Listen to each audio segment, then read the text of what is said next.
Hello guys, welcome back to my channel. তো আজকে আমি একটি নতুন ড্রামা এক্সপ্লেন করতে যাচ্ছি। ড্রামাটির স্টোরি অনেক বেশি ইন্টারেস্টিং।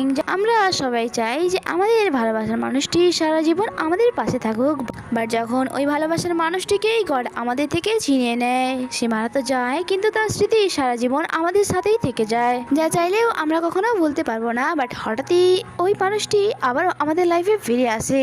যদি এমনটা হয় তাহলে কেমন লাগবে? এই ড্রামার হিরোইনের সাথে ঠিক এমনটাই হয়েছিল। ড্রামা অনেক বেশি ইন্টারেস্টিং, আশা করি আপনাদের অনেক বেশি ভালো লাগবে। তাই বেশি না বকে চলুন এক্সপ্লেনেশন শুরু করা যাক। তো ড্রামার শুরুতেই আমরা এই ড্রামার মেয়ে লিডকে দেখি, যে মারা গিয়েছিল অ্যান্ড তার কবরস্থানে বসেছিল আমাদের ড্রামার মেন ফিমেল লিড, যার নাম সুশা ছিল।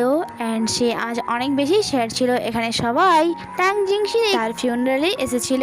সুশা কফিনে থাকা ট্যাং জিংশির বডি দেখে ভাবছিল যে আজ থেকে 3 দিন পর আমাদের বিয়ে হওয়ার কথা ছিল, বাট তার আগেই তুমি আমাকে ছেড়ে চলে গেলে।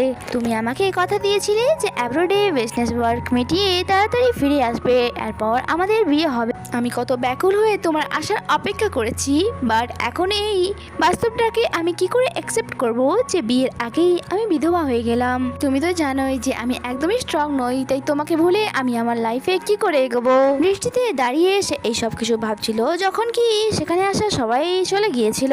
সুশা কিছুটা টাইম সেখানেই কাটায়, এরপর সে তার কফিনে কিস করে সেখান থেকে চলেই যাচ্ছিল। বাট যখন সে পেছনে ঘুরে তাকায়, তার সামনে ট্যাং জেংশি দাঁড়িয়ে ছিল। তারও সুশাকে এভাবে সেট দেখে একদমই ভালো লাগেনি। সুশা তাকে দেখে অবাক হতো, বাট তার আগেই ট্যাং তার আমব্রেলা সরিয়ে তাকে ফোর্সফুলি কিস করা শুরু করে। বাট এটা কি করে সম্ভব? এক মৃত মানুষ আবারও ফিরে কি করে আসতে পারে? সেটা তো আমরা ড্রামার আগে গেলেই জানতে পারবো। নেক্সট সিন আমাদের মর্নিং এ দেখানো হয়, যেখানে সুশা ঘুমন্ত অবস্থাতেই ট্যাং জিংশি নাম ধরে চেঁচিয়ে ওঠে। এন্ড এখানে তার এক ফ্রেন্ড আসছে আর বলে, সুশা তুমি ঠিক আছো? সে বলে, এখানে আমি কি করে এলাম? জিং বলে, অ্যাকচুয়ালি তুমি কাল কবরস্থানে অজ্ঞান হয়ে পড়েছিলে। যখন কি তার কথা শুনে সুশা ভাবে, কালকের কিস আমার এত রিয়েল কেন মনে হলো? কেন আমার মনে হলো যে ট্যাং আমার কাছেই আছে? এখানে জিং তাকে বোঝায় যে দেখো সুশা, আমরা মৃত মানুষকে কখনোই ফিরিয়ে আনতে পারবো না, তাই রিয়েলিটিটাকে তোমাকে অ্যাকসেপ্ট করতেই হবে আর লাইভে এগিয়ে যেতে হবে। অ্যান্ড হ্যাঁ, আমি তোমার জন্য ওয়ার্ল্ড ট্যুরের অ্যারেঞ্জ করেছি, তাই আমার মনে হয় এটাতেই তোমার যাওয়া দরকার, যাতে তুমি নিজেকে হেল্প করতে পারো। এরপর আমাদেরকে 6 মাস পরের সিন দেখানো হয়, যেখানে সুশা তার ওয়ার্ল্ড ট্যুর থেকে ফিরে এসেছিল। বাট সে এখনো অনেক বেশি স্যাড ছিল অ্যান্ড এটাই ভাবছিল যে 6 মাস কেটে গেল। বাট ট্যাং জেংশি, আমি তোমাকে এখনো ভুলাতে পারলাম না। আমার মনের কোণে তোমাকে হারানোর ব্যথা এখনো রয়ে গেল। মনে হচ্ছে রিয়েলিটিটাকে এবার অ্যাকসেপ্ট করতেই হবে যে এই শহরে তোমাকে ছাড়াই আমাকে একা বাঁচতে হবে। সেই সব কিছু ভাবতে ভাবতে সোফাতে গিয়ে বসে পড়ে। বাট তার কোনো খেয়ালই ছিল না যে সে কারোর ল্যাম্পে মাথা রেখে দেয়। এন্ড আমরা দেখি এই পার্সন আর কেউ নয়, ট্যাং জিংশিই ছিল।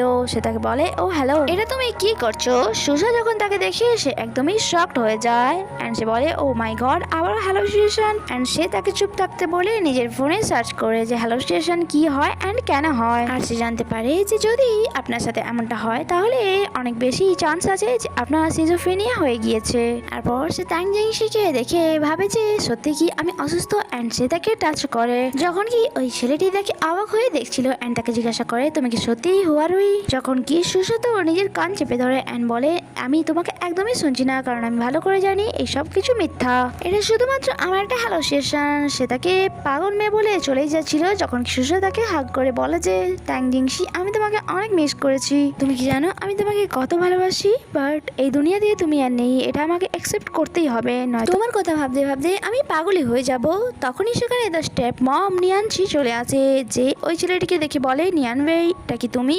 সুশা শুনে অবাক হয় এন্ড বলে, কি আপনি এই ছেলেটিকে দেখতে পাচ্ছেন? নিয়ানছি বলে যে, ভাই তুমি যখন ফিরে এসছো তাহলে এটা আমাকে একবারও বলোনি কেন?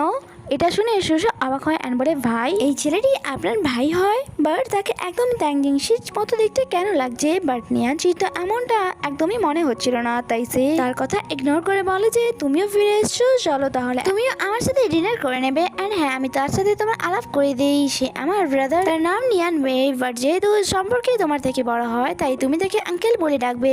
যখন কি সুশা তো এখনো অবাক হয়ে তাকেই দেখে যাচ্ছিল এন্ড ভাবছিল এই ছেলেটিকে হুবহু ট্যাং জিংসির মতো দেখতে কি করে হতে পারে। রুমে আসার পরও সে এই ব্যাপারে অনেক বেশি কনফিউজ ছিল অ্যান্ড ভাবছিল যে পৃথিবীতে একটা মানুষ একই রকম দেখতে কি করে হতে পারে। মনে হচ্ছে আমি ট্যাং জিংসিংকে একটু বেশি মিস করছি, সেই জন্য নিয়ান ব্যাকে আমার একদমই ট্যাং জিংসির মতো মনে হলো।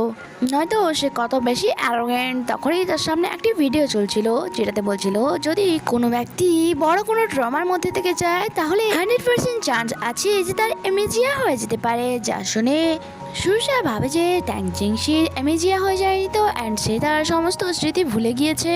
কারণ একটা মানুষের মেমোরি তো লস হতে পারে কিন্তু তার বডি তো একই থেকে যায়, তাই আমাকে জানতেই হবে এই ছেলেটিকে। বন্ধুরা, আপনাদেরও কি সুরসার মতো মনে হচ্ছে যে নিয়ান বেই ট্যাং জিংসি? তাহলে কমেন্টে অবশ্যই জানাবেন। অ্যান্ড এখানে এই এপিসোডটি শেষ হয়, আগে কি হয় তা জানতে স্টে কানেক্টেড। Bye bye.